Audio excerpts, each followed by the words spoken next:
This is a device I've been hoping Ubiquiti was going to make for a very long time, a proper Ubiquiti Travel Router. I travel a lot. I make a lot of videos about conferences I go to, different events. I was out in the Bay Area for a very cool video that I have coming up soon that I can't wait to show you. When I travel, I actually do bring gear so that I can do surveillance in my area, or I can connect all of my devices to the Wi-Fi without having to reconnect them to wherever I am to be able to share a connection, etc. I'm not going to have to do this anymore because now I can bring the new Ubiquiti Travel Router. Taking a look at this thing, getting it out of the box, look how tiny it is. All right, just holding it in my hand, look how tiny it is. To hold it up in comparison to, for example, the UDR7 that I was showing off before, what a difference that's going to make in my suitcase, right? I mean, now look, I'm crazy. Most people don't travel with one of these, or even with the Express. I happen to be one of those crazies because I like to be able to connect all my devices. As I mentioned, just plug it in, get it set up, and then wherever I'm going, I've got it all ready to go, whether it's an Airbnb or it's a hotel. I'll use a hotspot or the new 5G hotspot, for example. But now I'm going to be able to do pretty much all of that directly from this little teeny tiny travel router. Also in the box is a nice braided USB-C to C cable. And so we're going to put that aside for now. On the front face of the device, you have a screen over here, and you'll notice this little door up top. This is for your lay flat Ethernet cables. You'll see the logos here on the back. One is for connecting to the network, and the other is for connecting directly to your computer. Also here on the side, you have a lanyard slot, so if you want to have this as a keychain, for example, you can. On the bottom, you have two USB-Cs, one for power and one for tethering to your computer, and then on the back, you have a reset button should you need it. This is going to be extremely helpful in a lot of travel environments, and especially in my setup and how I travel with all of my gear. One of the cool things here is that it is going to be paired with your phone and able to pass on through a captive portal, which I know you're all thinking is, how does that work? It actually pops up the permission screen on your phone for you to authorize, go through the process to authorize it, but then the device that is connected to the actual network is the travel router. So it counts as one device, and then you can connect to Wi-Fi, which comes from the travel router itself. All of your devices are connected directly to it. But the coolest feature, and one that I was really hoping that they were going to do, and I'm sure somebody else does it. I haven't done it yet. I have done it through some of the other, routers, not travel routers, is you're going to be able to connect the Ubiquiti G6 Instant camera, as well as the G4 Instant. The Wi-Fi cameras will connect to this, and get this, it's going to record not locally, we can talk about that in a second, but it is going to record back to your network video recorder at your home base where you pair it to. So let's get into it. I'm gonna plug it in, and because I like doing things this way, I'm gonna plug it in and power it on battery power. It uses a maximum of 5 watts, which means that should you be at a campsite, for example, or a construction site, and you wanna keep an eye on things for a day and provide some network connectivity, you're going to be able to do that by powering everything off of a small battery like this, or even some of the larger batteries that you can get. Some of them are rolling ones. I have those as well. We're not going to do that. This is a little extreme for right now, but we're going to power all of this off of just battery power, and let's see how much power it actually takes. Right now on boot up, it's 1 watt and just getting started, 2 watts, and here you can see the screen right on the front there is already lit up. Very nice. Now, one thing to note that probably a lot of you have already seen if you've read the documentation on this is, yes, it's Wi-Fi 5. I understand, don't come at me, don't come at Ubiquiti. All right, you can go at it, Ubiquiti, it was their decision. However, it makes sense, right? This is a tiny device. They wanted this to be extremely portable and affordable, and you're not going to have that if it's Wi-Fi 7. Wi-Fi 7 is expensive, Wi-Fi 7 is hot, and it's heavy. And you're not going to be able to do that with something that fits in your pocket like this does. So I get the decision, I understand it. I'm sure in the future there'll be a pro version and you're going to be able to have these capabilities with that. No, they didn't tell me there would be. I'm just looking at the rest of their lineup. Take, for example, the UMR series. You've got the affordable, the mid-range, and the professional series. I'm hoping we get that for these as well, because I think that's going to be a great addition to the market. But as their entry unit, this is a heck of an engineering feat out of the gate. So far, I'm very happy with it. It says ready for setup on the screen. And all you have to do is open your UniFi app, because I'm sure you already have that. And I'm going to record my screen here. Recording. So now, let me tell you about the setup that I have here in the studio, okay? So on the top, this is my test rack, and that has a network that I've called Test Wi-Fi. On the bottom is my production rack for here in the studio, and that has the network that we're going to connect to as the travel network. All right, and the way this is going to work is the travel router will connect to the travel network, which is my studio network, and that'll be its internet connection. We're going to pretend that that's the hotel Wi-Fi. Okay, I've even gone as far as putting a captive portal on there with a password. So we're going to walk through that workflow and see how that works, and hopefully I can show that to you. Then what I'm going to do in order to test this is, or rather rewind, what I have currently done is I've taken the G6 Instant and I have paired it with the with Protect on the test network, right? But right now, my AP is broadcasting the Wi-Fi signal for test Wi-Fi. I'm going to pause that network, turn that off, so that the camera disconnects from there, and then once the travel router is set up, it will start broadcasting the Wi-Fi from the test network because I'm going to bond it to that device, and it's going to automatically, well, not automatically, I'm going to choose which Wi-Fi network, but I'll show you.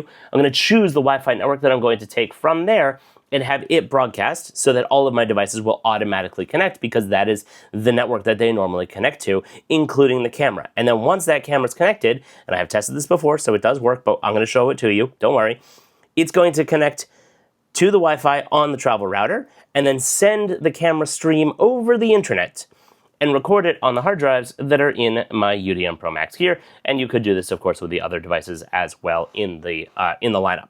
All right, this is the point where being a YouTuber, you go, oh crap, I wasn't recording my screen. I don't know how that happened because I did hit the screen record button. You all saw me do it on camera there. Let's hope I don't repeat myself too much. We're gonna start over. I just factory reset the travel router so that I can continue with this tutorial and show you through the different features on here. But I already did it once on camera and it wasn't recording. So we're gonna do it again. All right. The way that I factory reset it is I hit that factory reset button on the back in case you are curious. Now, after all that being said, I'm still only using 2 watts on the battery. So this thing is just sipping power. Very, very happy. Occasionally I'll see a 3 watt on there. It hasn't hit 5 yet as far as I've seen. Let's jump in. I'm going to record my screen this time. All right, the screen is recording. I'm opening up UniFi, and right now on the screen of the travel router, it says scan to download UniFi and ready for setup. Now, if this were the very first time I'm doing it, it would just pop up on here. I don't think it's triggering because I just did it like a second ago, so the system might be a little confused. But if I go into the list of consoles that I have here, I can tap on travel router, and it will bring up the travel router here on my phone. Okay, so the first thing it's going to want us to do is to select the Wi-Fi uplink, which is important because it's talking to my phone through Bluetooth, but it needs to know where am I going to get internet from. So for this, we're going to scroll through the options and oh look, TabGeeks Hotel Wi-Fi. So I'm going to tap on that. It says join the TabGeeks Hotel Wi-Fi. First join the travel router network when prompted. It'll then connect to this open Wi-Fi. So I'm going to hit continue, and it's asking me, my phone is asking me to join, so I'm going to hit join, and in a moment, we're going to see a pop-up here that is going to be the captive portal that I have created for this experiment to show you how that works. Now, I think I mentioned this before, but I'm going to say it again because I want to be sure that I get it in the video. What it's doing is it's actually going to use your phone to authenticate, but the authenticated device is going to be the travel router, so that should you, for example, only be allowed to connect one device, you're going to be able to connect many. Now, don't tell the cruise lines because they're going to hate this, but bring this along. They won't know to look for it because it's teeny, teeny, tiny, and just tell them it's a battery pack or something, and then you'll be able to connect to the cruise line Wi-Fi and share it amongst your friends. And I didn't tell you to do this. This isn't financial advice, disclaimer, etc., whatever. Oh, look, we're online. Great. So now we have sign-in required to access the network TabGeeks Hotel Wi-Fi. Again, I think it probably didn't pop this up automatically before because I just did this like a few minutes ago. But we're going in now. We're seeing the page is going to pop up, I think, maybe. And even on the screen here, it says join the guest Wi-Fi. There we go. Welcome to TabGeeks. Please like and subscribe. So I'm going to put in the password here. 1234 1234. Super duper secure password. Welcome to the TabGeeks Hotel. Enjoy your Wi-Fi. That's success. So I'm going to hit the check mark there. And the next thing it wants me to do is to bring the network. Now what this means is that it's bonding the travel router to my UDM Pro Max here in the studio. So I'm going to select bind to site, and I'm going to choose that I want it to be the Test Dream Machine Pro Max, and it's going to next ask me which Wi-Fi network I want to bring over. So if you have multiples, you can choose the one you want. I only have one in this case. It is not currently broadcasting. I already did the step where I disabled and paused the Wi-Fi on the UDM Pro Max. So this AP is not broadcasting the Wi-Fi, and we'll see that's important in a second because that means that the camera is currently not connected to Wi-Fi. I'm going to hit apply because what it's going to do now, once I hit apply, is it's bringing that information, all the configuration settings for that Wi-Fi network, over from the UDM Pro Max down to the travel router. Okay, now it's broadcasting test Wi-Fi and it's offering on my iPhone to join test Wi-Fi, which yes, I will happily do. And then you'll see that one device has connected there. Now, I'm not sure if it's the camera or if it's my phone. Actually, it's my phone because the camera, it just went blue. It was red, it went blue. This still says 1, so it might be the camera. But we're in luck because in the app here, you can click over to the devices page and you can see which devices are there. So the G6 Instant is what has connected. While that gets all set up and happy, let's just jump over into the settings page here. You can see that you can change. You have the option to change bind to site after you set it up, so you can go in here and change that after the fact. You can also go in and see your Wi-Fi settings. You can't change them, but you can see what the password is, maybe. No, I can't see what the password is. Okay, maybe that's just because it's an early testing version of the firmware here. You can see network settings. You can change your net mask. And see what the broadcast IP, usable IP, IP range, etc., all that jazz is. Device credentials, if you want to SSH, and firmware version shows that it is up to date. Then you also have the option to restart it and factory reset it. I'm going to go back to the front page here, and you'll see that we are connected to the test Dream Machine Pro Max, and it shows on the screen here that there's 2 devices. So now I'm going to jump over into Wi-Fi Man, and we're going to do a speed test. Not show my IP to the world, although whatever, and download. Let's see what we're getting. Now remember, this is a Wi-Fi 5 connection to the device that is connected via Wi-Fi to a AP across the room, and we're still getting 80 megs. So I think that it's going to continue improving, but we can probably do some more things to improve this as we go along. Let's do another test. Already a better signal. So again, when you first connect these things, sometimes it takes a little while for them to get fully, properly implemented. So we're getting 100 meg down, 100 meg up, probably be able to get 100 meg down. All right, what you're seeing now on the screen is the live feed from the Ubiquiti G6 Instant, streaming via Wi-Fi to the travel router, which is via Wi-Fi to the home network, which is out to the internet, and then back in through the back in through the UDM Pro Max to my Mac Mini, which is my computer here on the home screen. So this works, it's recording, this is super cool, I love it. You can see all the different detections here on the bottom of the screen where it picked me up as I was playing around and testing with this and jumping from one network to the other.